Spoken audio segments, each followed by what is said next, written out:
Hi, my name is Michael Houston. I started jumping back at the Fort Lewis Sport Parachute Club in 1984, July 21st, 1984. I'd been interested in trying this for a while. I'd seen their sign, and I decided one day I'd sign up for the course. The first jump course, of course, was with old T10s and took a whole week of training. That was the way the Army does things.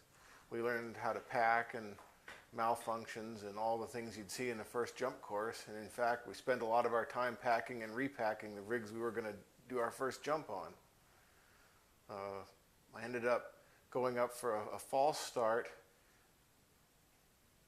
the week before I did my real jump. It was scrubbed because of wind. We went up in a CH-47 and we were going to jump out the back, but we got a call from the ground that the winds were too high for students, so all the experienced jumpers hopped out. The next weekend we did it again, this time with the CH-47 again, and everything went right, and I was able to hop out the back gate of the C-130, and I became a skydiver that day.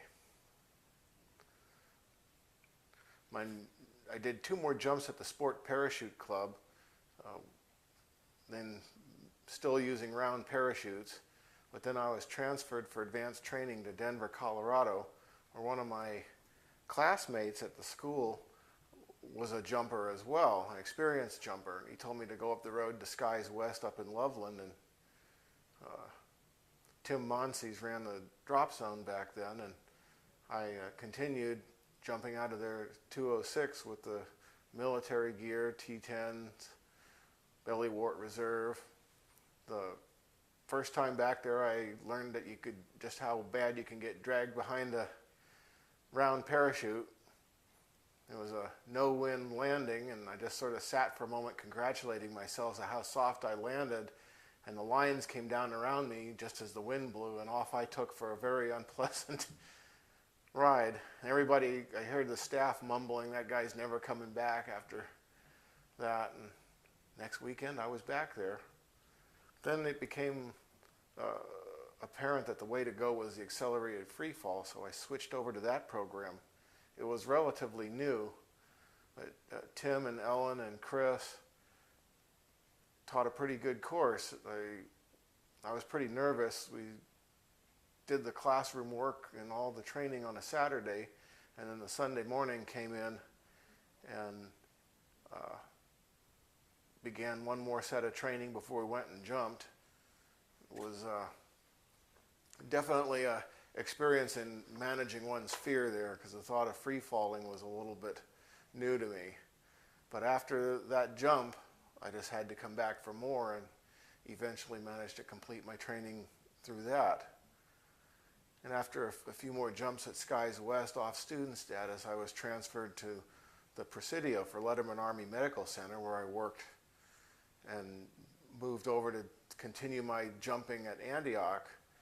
Marty and Jeff Jones ran the drop zone then, and Marty was great help to me as a novice, and I met a lot of good people there. There was Joanne Duchesne and Jill Scheidel. I remember them. They had jumped with me, and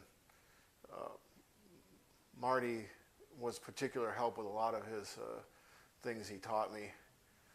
We did a water jump one weekend, and then there was, just as if there was the right time, Marty and Jeff encouraged all of us novices to move over towards Lodi to continue there, probably because they had to have room for all the students, which made the drop zone run. So I continued jumping at Lodi, and that's where the camera bug bit me. A friend of mine gave me a old camera bracket and said this was for mounting cameras, so I studied it for a while, found an old Newton ring sight, and built my first camera helmet out of it. And I did pardon me for a moment here. My first camera jump, that was on 11 April 1987, jump number 56.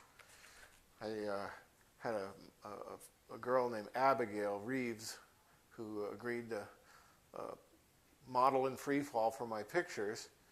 And I learned that the photography in Freefall had to be learned over again by wasting 2 rolls of film, which I had my wife run out to the 1-hour photo and print up real quick. But after those 2 jumps, the third one made my first successful pictures, and I felt like I was a photographer then. I did some still photography at the Easter Boogie in Coolidge that year, and continued doing still photography, and decided that was just the love of my life. Being just a lowly E5 in the Army, I couldn't afford a video camera like Walt Roy, who mentored me a lot at the drop zone, had. He had a belly-mounted video recorder with a camera helmet, with a still camera and a video camera on top, and it was a very big, bulky setup, but it was the state of the art then. I remember going along filming people. They'd give you a jump ticket if you had a camera on your head back then to come and take pictures of them. So I continued using this helmet, and then we had a woman who drove by the drop zone and saw the parachutes and decided this was for her. This was Bev Sanders. She was a quadriplegic for many years with just limited upper body motion and completely paralyzed below the waist. And she became the world's first. She went and did research and found nobody had done this before. So me and Walt did the camera jumps for it. I did stills and Walt did the video. I put on a big old balloon suit to slow down for the tandems and was able to picture her on several jumps. And the last jump she did without the immobilizing straps on her arms. She actually wanted to be able to stretch her arms out and fly like a bird. And I hadn't seen much of her since then, so I don't know how she's done today, but she did 4 jumps back then. And I was very well blessed to be able to take the pictures for them. So I continued at Lodi until I got out of the Army and then moved back to Oregon and picked up my jumping at the Pacific Parachute Center run by Ted Mayfield. And Ted was the first drop zone owner I'd ever met who had a smile on his face all the time. Most drop zone owners seem to always have a perpetual scowl or be just overworked, overtired. I don't know, but Ted was always happy and smiled and bubbled, and it was just his happiness was contagious. I always felt good jumping around his drop zone. So I continued there, and in '89 I was finally able to afford the funds to get myself a video camera. It was a Sony 8mm camcorder, quite light compared to the other cameras around. I guess competing with the VHS-C, which eventually won the camcorders. I began jumping that and doing stills, and snuck off a couple weekends back to Lodi to jump out of the DC-3 again, which was, going back to Lodi was just made me feel young and happy again. I continued doing video and stills, and finally filled up a whole 3 8mm tapes with dives. Are those still available? Do you have some? I found the 3 tapes, and I've digitized 2, and the third one's sitting at a processor right now being digitized. It's bringing back a lot of memories. I've been digging out all the mountains of negatives that I took, and they've been being digitized. I'm basically taking every piece of film I can find and putting it into digital format. So with regard to camera flying, who are some of your heroes?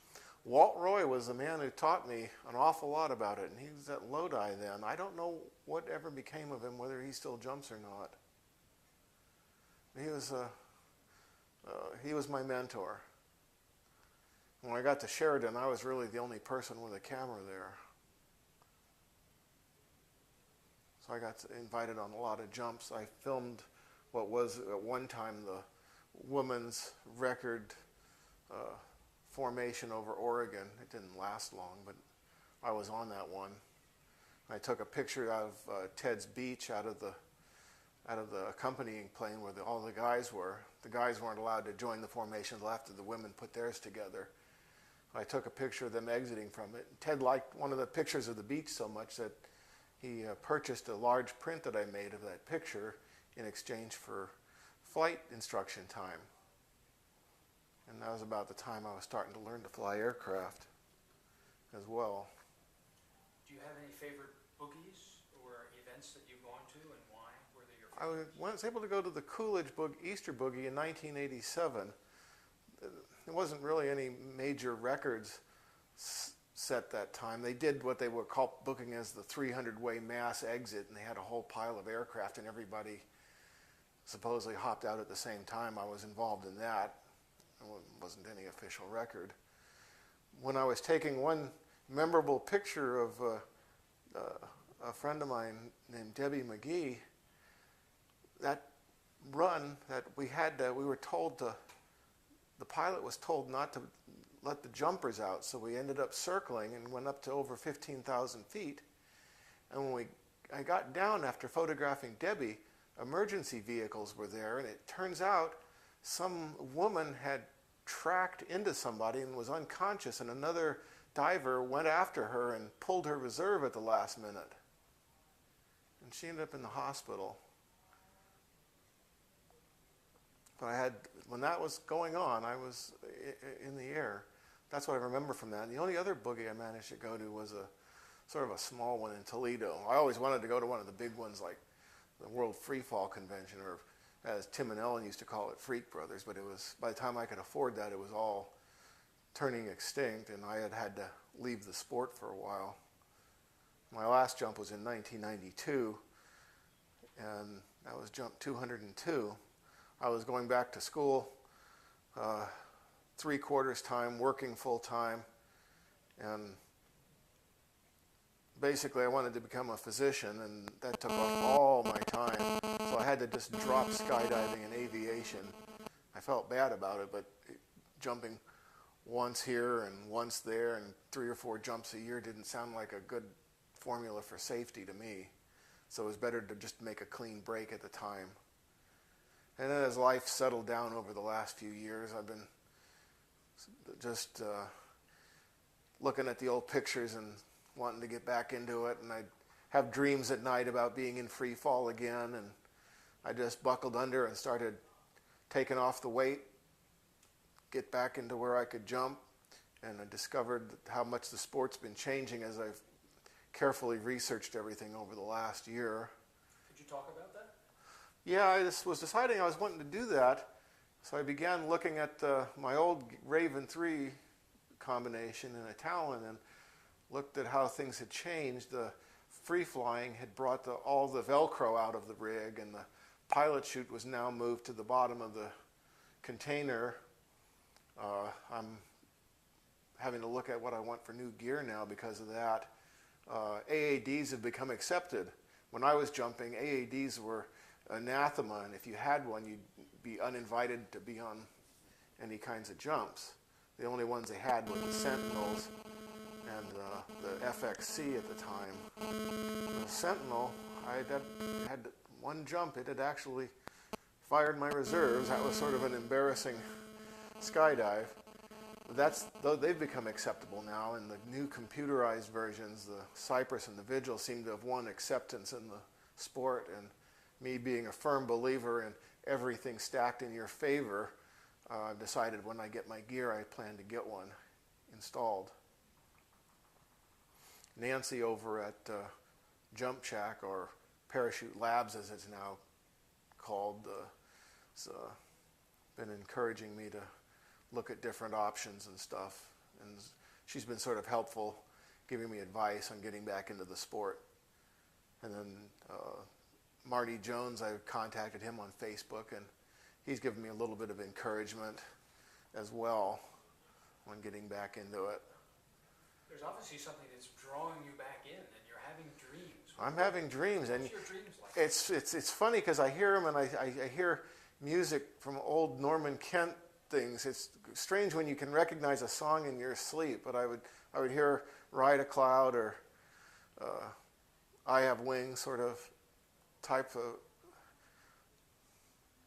It sounds totally crazy, but I've just been having them. And when I did my return to the sport jump, the AFF level 1, a couple weeks ago, it was all that and more.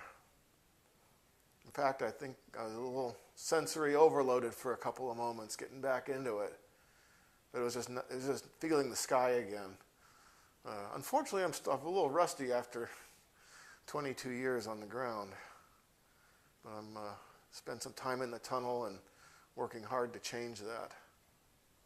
Sort of interesting how all the gear manufacturers have starting to change their names to court a more professional.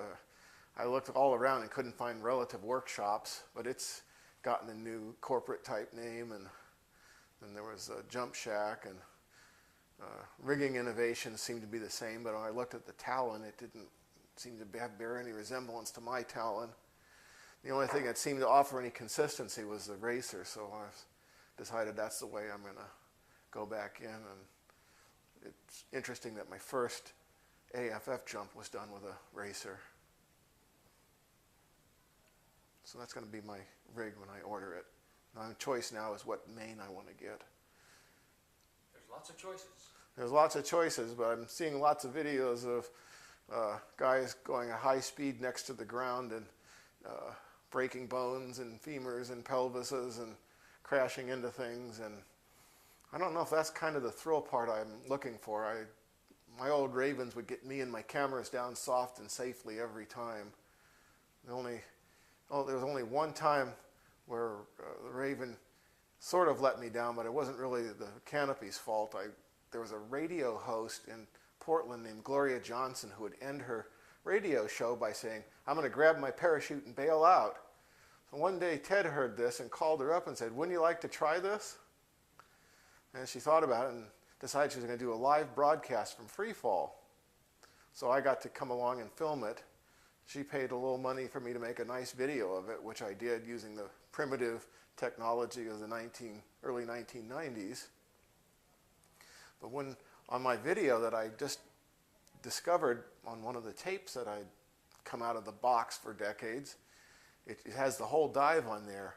And as we're landing at the Alpenrose Dairy, I'm watching the windsock, and you can see it on the camera, and just as I'm getting near touchdown, the windsock turns 180 degrees on me. So what would have been a nice soft touchdown turned into a oof. But nothing broken, no cameras broken, no bones broken. I got up and Gloria was all happy when she landed, and it was definitely a jump I couldn't forget.